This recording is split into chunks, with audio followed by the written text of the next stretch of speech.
Good to see you back in Q3. Pleased with the performance of the car overall today? Overall, yes. I think without the improvements, I think we would not have been in Q3. So it's good to get those, and obviously they're going to stick in the car for the rest of the year. So yeah, I'm happy to be back in top 10. There's been a lack of opportunity to get long runs in this weekend, or just generally learn about this track. Heading into tomorrow with some more updates on the car as well, how are you feeling about the opportunity to get back in the points?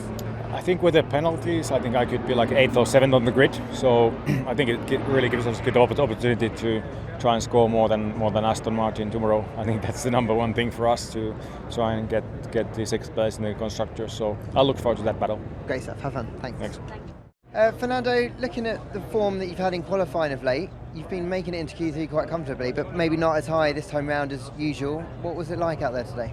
It was tricky. I think conditions were difficult today, very windy, very gusty. So at high speed it was a little bit unpredictable, the car. It was the same for everybody. But we found out in FP3 already that we were not mega here.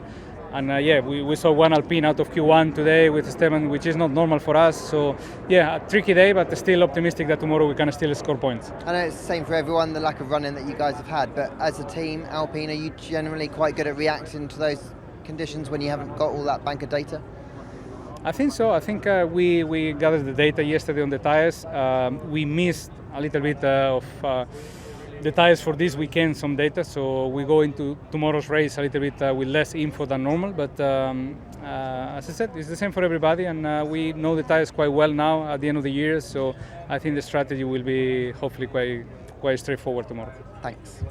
Joe, you had some troubles with track limits today. It must be so frustrating because inherently you look so quick and should have been in Q3. Yeah, I mean, firstly, very gutted.